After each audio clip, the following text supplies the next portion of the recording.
मागितलं होतं रुपाली चाकणकर यांच्याबद्दल तुम्ही वादग्रस्त विधान केलं असं पक्षाचं म्हणणं होतं आणि 7 दिवसात खुलासा द्या असं पत्र तुम्हाला नंतर आज तुम्ही खुलासा दिला पण तुम्ही पक्षालाच खुलासा करण्याचं सांगितलंय की काय नेमकं विधान आहे कुठल्या विधानावर काय खुलासा केलाय तुम्ही आज पत्र काय लिहिलं? एक लक्षात घ्या मला पक्षाकडनं खुलासा पत्र मागवण्यात आलं त्या पत्रामध्ये मला विचारणा करण्यात आली होती की राज्य महिला आयोगाच्या अध्यक्षा व पक्षाच्या प्रदेश अध्यक्षा यांच्याबाबत मी माध्यमांवर वक्तव्य केलं त्या वक्तव्याबाबत तुम्ही खुलासा करावा आणि तुमच्यावर पक्षात शिस्तभंग का कारवाई करू नये असं विचारण्यात आलं। 7 दिवसाची मुदत देण्यात आली होती। कायद्यानुसार मी 7 दिवसाच्या आत कालच त्यांना कायदेशीर खुलासा पत्रचं उत्तर पाठवलेलं आहे।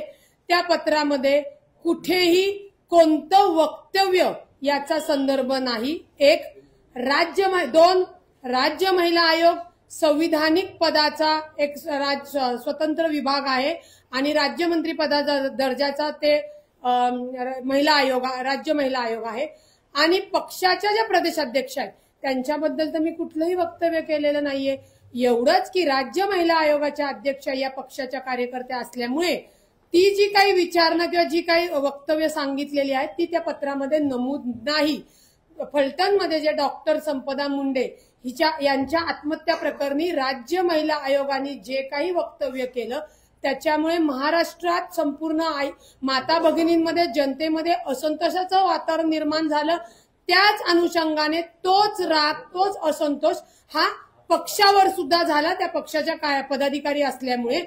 त्याच्यामध्ये मी बीडला जाऊन जेव्हा पीडिताच्या कुटुंबाशी माननीय अजितदादा जे पक्षाचे राष्ट्रीय अध्यक्ष आहेत यांच्या संवाद दिल्यानंतर आयोगाच्या मताशी सहमत नाही असं त्यांनी जे मत मांडलं किंवा त्यांनी जो त्यांच्याशी बोलले तेच मत मी पुढं सांगितलं। याच्या पलीकडे मी पक्षाची प्रवक्ता म्हणल्यानंतर राष्ट्रीय अध्यक्षांचं आदेश त्यांच्या सूचना या मी लोकांपर्यंत पोहोचवणं हे माझं पहिलं प्रथम कर्तव्य आहे।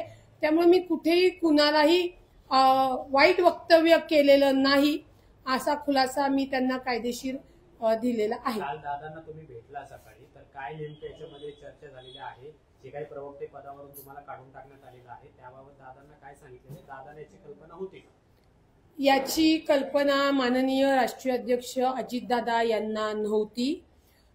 जी काही पक्षामध्ये कार्यप्रणाली असते की बाबा नवीन प्रवक्त्यांची निवड होत असताना हे खरं आहे की त्याच्यामध्ये माझ्यासह आमदार अमोल भाऊ मिटकरी माझ्या सहकारी भगिनी वैशालीताई नागोडे आम्हाला स्थान देण्यात आलं नाही। याच संदर्भामध्ये आम्ही अजितदादांकडं हे सगळं का देण्यात आलं नाही काय आमचं चुकलं याच्यासाठी दादांकडे दिलेलं आहे।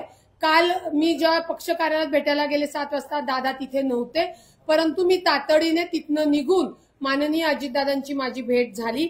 मला ज्या काही गोष्टी त्यांना सांगायच्या आहेत त्या मी त्यांना सांगितल्या। त्यांनी मला बाकीच्या ज्या काही गोष्टी आहेत त्याही सांगितलेल्या आहेत आणि आता माननीय अजितदादा याच्यामध्ये स्वतः लक्ष घालून पुढील कारवाई करतील। तुम्हाला पद का नाकारले याची विचारणा तुम्ही दादांना केली, दादांनी काय उत्तर दिलं? त्याचीच जे काही कारवाई आहे दादांनी सांगितलेलं आहे की माझ्याकडं आत्ता माध्यमाच्या ह्याच्यातनं मिळालेलं आहे मी तुला जे काही हे याच्यामध्ये करायचं आहे ते तुला सांगतो। आता नेमकं काय झालंय आज आणि उद्या शेवटचा दिवस आहे नगरपालिका आणि नगर परिषदच्या अर्जाचा। ते अर्ज जर वेळ संपली तर उमेदवारांची व्हॅलिडिटीचा प्रश्न असतो त्याच्यामुळे ह्या 2 दिवस झाल्यानंतर अजितदादा त्याच्या बाबतीत काय करणार आहेत किंवा काय आहे त्या गोष्टी आम्हाला सांगतील। 2 दिवसात अजितदादा कळवतो म्हणले? नाही कळवतो म्हणलं नाही मी बघतो आणि मी करतो। काही गोष्टी आहेत की मी ते तुम्हाला तुमच्या समोर अंतर्गत पक्षाच्या गोष्टी नाही सांगू शकत परंतु अजितदादांपर्यंत कानावर घातली की आमची काय चूक झाली की जेणेकरून आम्हाला फेअर निवडमध्ये स्थान देण्यात आलं नाही ही एवढी माझी मागणी एवढं माझं म्हणणं मी दादांपर्यंत पोहोचवलेलं आहे।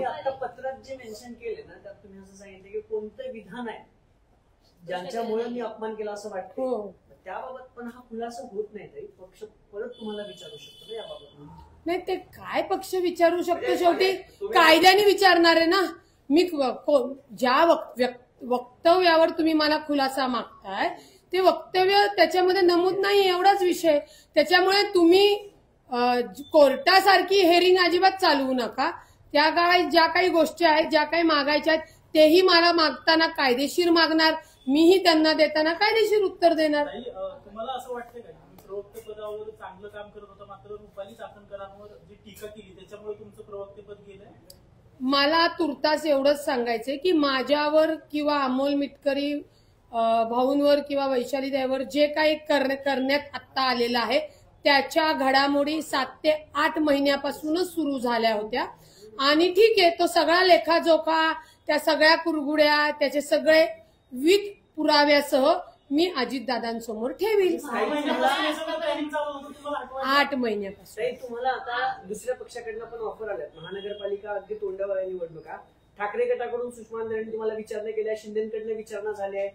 काय हे सगळं आहे आणि अजून कुठल्या पक्षाकडनं विचारणा झाल्या, कारण तुमचा निर्णय काय? या सगळ्या गोष्टीमध्ये, या सगळ्या राजकारणातल्या कुरगुडीच्या या प्रकरणामध्ये एक चांगली गोष्ट माझ्या लक्षात आली की या राजकारणामधले काही पक्ष, काही नेते हे खरंच चांगले आहेत. कारण का काम करणाऱ्या कार्यकर्तीला, लोकप्रतिनिधीला, आज माझ्यासारख्या महिलेला, कार्यकर्ती भगिनीला उद्धव बाळासाहेब ठाकरे यांच्याकडनं विचारणा करण्यात आली, शिंदे साहेब शिवसेना यांच्याकडनं विचारणा करण्यात आली, भाजप आहे. म्हणजे चांगल्या काम करणाऱ्या कार्यकर्त्याच्या सोबत काही नेते अत्यंत खमकेपणे पाठीशी उभे राहतात, याचा मला प्रत्यय आला. परंतु त्यांनी जी काही मला विचारणा केली त्याच्यावर माझा कोणताही अजून विचार नाही. मी सध्या राष्ट्रवादी काँग्रेस पार्टीची नगरसेविका आहे, माजी प्रवक्ता आहे आणि आता सगळ्यात मोठं पद अजितदादांची कार्यकर्ता म्हणून आहे. त्याच्यामुळे मला आणि तुमच्यामध्ये बोलण्यासाठी आता कुठल्याही ज्यांना आमचं काम आवडत नाही किंवा थांबवायचंय त्या लोकांचं आमच्यावर बंधन राहणार नाही. विचारणा झालेली आहे. शिंदे सांगितलं ना, तिन्ही पक्ष सांगितले ना, 2 शिवसेना आणि भाजप. भाजपमधून कोणी ऑफर केली तुम्हाला? जे काही माझे बंधू आहेत तिथं त्यांची ती विचारणा आहे. चाकणकर यांच्यावर बोलणं आता तुम्ही थांबवणार आहे? मी चाकणकरांवर बोलतच नव्हते. मी राज्य महिला आयोगाचा जो काही त्यांनी स्वतःहून वक्तव्य केलं होतं, जो महाराष्ट्राच्या जनतेचा रोष होता तो रोष बोलला होता. माझं चाकणकरांशी बांधाला बांध नाही. आणि सगळ्यात महत्वाचं, मी निवडणुका लढवणारी कार्यकर्ता आहे, लढाई करून जिंकणारी कार्यकर्ता आहे. त्यामुळे चाकणकर हा विषय माझ्या राजकारणामध्ये कधीच नव्हता. जे काही माझी पक्षाशी वक्तव्य होती ती फक्त सगळ्यांना समान न्याय मिळण्यासाठी आमच्यासाठी होती, कोणाची रेष पुसण्यासाठी नव्हती. रोज जो होता तुमचा अजितदादांच्या भेटीनंतर चाकणकरांवरचा किंवा महिला आयोगावरचा रोष कमी झालाय का? कारण तुम्ही 2-3 दिवसापासून काही बोललेलं नाही. त्याच्यापूर्वी तुम्ही खूप सगळ्या टीका त्या सगळ्या वक्तव्यावर करत होता, मात्र अजून ती टीका बंद झालेली दिसते दादांच्या भेटीनंतर. 2 दिवस मी ही सगळी लढाई लढत असताना माझ्याच लोकांनी मला विचारलेलं की तुझ्याकडे संयमाची लढाई करण्याची हिंमत आहे का? म्हणून तो संयमाची लढाई सुद्धा मला लढण्याची, जिंकण्याची हे असल्यामुळे 2 दिवस मी आपल्या अशी माध्यमाची संवाद साधला नाही. परंतु आज सगळ्या ज्या काही घडामोडी आहेत ते बोलण्यासाठी मी तुमच्याशी आले आणि मी तुम्हाला तुमचे फोन उचलून सांगतच होते की मी तुमच्या समोर बोलणार आहे. पण मी बोलत असताना मला पुराव्यानिशी जे खरं ते बोलायचंय. कारण काय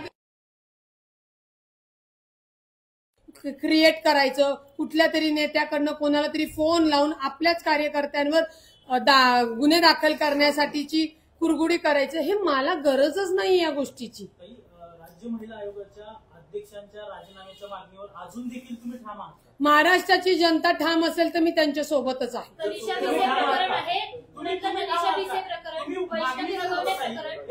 मी महाराष्ट्राच्या जनतेसोबत हाताला हात धरून एक पाऊल त्यांच्या पुढे सोबत आहे. एक लक्षात घ्या, त्यांनी जे वक्तव्य केलं मी तेव्हाही सांगितलं की त्यांनी खरं राज्य महिला आयोगाच्या अध्यक्षा ज्या काही बोलून गेल्या होत्या त्याची दिलगिरी व्यक्त करायला पाहिजे होती. पीडिताच्या कुटुंबाच्या समाधानासाठी त्यांचं लेकरू गेले म्हणून. त्यांनी ते नाही केलं. रुपाली पाटील 2 दिवस बोलली नाही म्हणून महाराष्ट्रातली आंदोलनं थांबलीत का त्यांच्या विरोधातली? तर नाही, ती आंदोलनं चालू आहेत. त्याच्यामुळे मी महाराष्ट्रातल्या जनतेसोबत अन्यायाच्या विरुद्ध न्याय देण्यासाठी आधीही उभी होते, आजही राहणार आहे आणि उद्याही आहे. तुम्ही आजच्या पत्रात नाही खुलासा केलाय का? पत्रात एक खुलासा केलाय की अजित पवारांना देखील हे पटलं नव्हतं. तुम्ही पीडित सगळा जो वाद सुरू झाला ना तो फलटण प्रकरणावरून सुरू झाला. माधवी खंडाळकरचा संबंध नाही. रुपाली चाकणकरांना फलटण मध्ये गेला, फलटण मधून जे वक्तव्य केलं त्यानंतर तुम्ही पीडित कुटुंबाला भेटला, तुम्ही अजितदादांना फोन लावला. तुम्ही आजच्या पत्रात असं सांगताय की अजितदादांनी देखील नाराजी व्यक्त केली होती. अजितदादा पक्षाचे अध्यक्ष आहेत, रुपाली चाकणकर अजितदादाचं ऐकत नाहीत का? मग आता एक लक्षात घ्या, पक्षामध्ये राष्ट्रीय अध्यक्ष यांचंच ऐकलं जातं. आता कोण ऐकत नाही का नाही हा माझा बघण्याचा विषयच नाही, परंतु त्या पीडिताच्या कुटुंबाला राष्ट्रवादी काँग्रेस पक्ष त्यांच्या त्या दुःखात सोबत आहे आणि त्या पीडिताला न्याय देण्यासाठी आम्ही त्यांच्या बरोबर आहोत. हे जे काही संवाद होता हा माननीय अजितदादांनी खुद्द पीडिताशी साधला होता. तनिषा भिसे प्रकरण आहे, त्याच्यानंतर वैष्णवी हगवणे प्रकरण, आता संपदा मुंडेंचं प्रकरण, या तीनही प्रकरण आणि अनेक महाराष्ट्रातले झालेले जे प्रकरण आहेत त्या सगळ्या प्रकरणात रुपाली चाकणकरांचा अख्ख्या महाराष्ट्रानं राजीनामा मागितला. त्यांना राजीनामा द्यायला लावला नाही. त्यांनी आतापर्यंत केलेल्या वक्तव्याचा खुलासा मागितला नाही. तुम्ही एक वक्तव्य त्यांच्या विरोधात केलं आणि तुम्हाला खुलासा मागितला. अजित पवार किंवा पक्ष 2 रुपालीपैकी एकीला न्याय देत आहे आणि एकीला असं हे ठेवतायत किंवा 2 पैकी कोणाला पाठिंबा देत आहे असं होणार वाटतंय? तुम्ही हा प्रश्न खरं प्रांत अध्यक्ष सुनीलजी तटकरे साहेब यांना विचारायला पाहिजे. जे काही आयोगाच्या बाबतीत तुम्ही वैष्णवी हगवणे प्रकरण सांगताय, भिसेताईचं प्रकरण सांगताय, आपल्या डॉक्टर संपदाताईचं प्रकरण सांगतात, या बाबतीतल्या ज्या काही आयोगाच्या कामकाजीमध्ये ज्या त्रुटी राहिल्या, चुका झालेल्या त्याच्या संदर्भातला जाब किंवा खुलासा हे मागणं काम माननीय प्रांताध्यक्ष सुनीलजी तटकरे साहेबांचं आहे. त्याच्यामुळे ह्याचं उत्तर ते देऊ शकतात. पण तुमच्याकडे तुमचा राजीनामा किंवा तुम्हाला त्या प्रवक्ता पदावरून हटवणं असू दे किंवा स्टार प्रचारकांची देखील यादी त्यांच्यात रुपाली चाकणकरांचं नाव येणं, हे सगळं जरी असलं तरीही एका रुपालीला पाठिंबा देत आहे आणि दुसऱ्या रुपालींना कुठेतरी पाठिंबा न दिल्यासारखं, तिच्यावर कारवाई केल्यासारखं दिसतंय, असं वाटतंय का?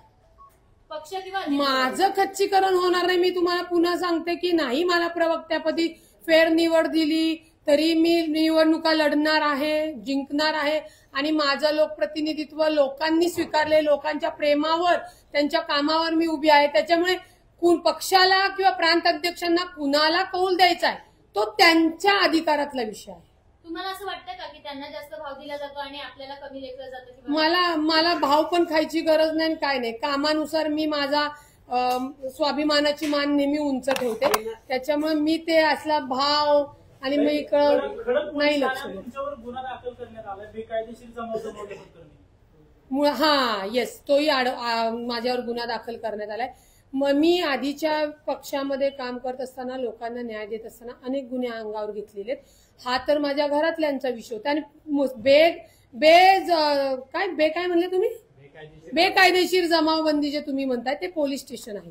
याच पोलीस स्टेशनमध्ये जो वाद मिटला गेला तो दुसऱ्या दिवशी PI यांनी दाखल कसा करून घेतला तर सीपीला म्हणे वर्ण मला आलेला आहे, सीपी कडनं अर्ज केला आणि अर्धा तासात गुन्हा दाखल होतो. जर त्यांच्या कायदेशीर प्रोसिजर काय सांगते, जर त्यांच्याकडे अर्ज आला तर त्यांनी काल जे गुन्हे दाखल केले नव्हते त्या दोघही पार्टीला बोलवायचे होते आणि दोन्ही गुन्हे दाखल करून घ्यायचे होते. परंतु पक्षातल्याच आमच्या नेत्याचा फोन गेल्यामुळे माझ्या घरातील लोकांवर गुन्हा दाखल करण्यात आला. त्याचा जाब विचारायला मी त्यांच्याकडे गेले. मलाही अटक करा म्हणून म्हणले. पोलीस स्टेशन आहे, सार्वजनिक ठिकाण आहे, कुणीही येऊ शकतं दाद मागायला. दाद मागताना 1 जण येतो, 2 जण येतो का 100 जण घेऊन येतात. ते पोलीस स्टेशन त्याच्यासाठीच असतं. तोही गुन्हा माझ्यावर जाणीव हेतू पुरस्पर दाखल करण्यात आलेला आहे. आमच्याच पक्षातल्या नेत्याचा फोन केले, कोण आहे तो नेता? ते मी आता सगळा त्यांचे त्यावेळेस तुम्ही रुपाली चाकणकरांचं नाव घेत होता. त्याच्या म्हणजे तेच सांगते ना की पक्षातल्याच नेत्यांनी ज्यांनी फोन केलाय ते मी अजितदादांकडे सगळं पुराव्यानिशी ठेवलेलं आहे.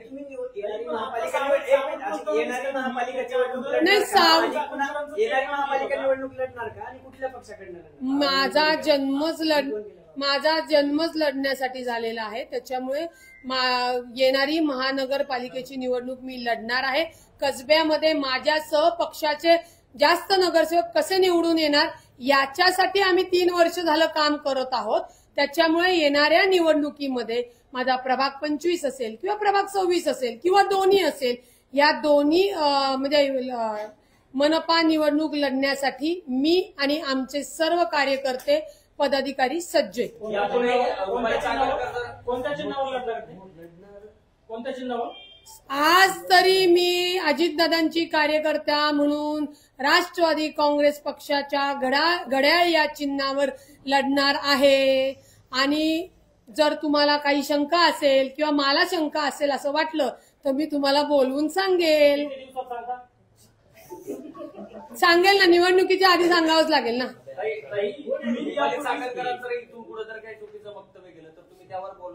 मी पुन्हा सांगते, माझा इतिहास किंवा आपला इतिहास हा लढणाऱ्यांचा आहे आणि मी कामातनं माझी रेष मोठी करत असते.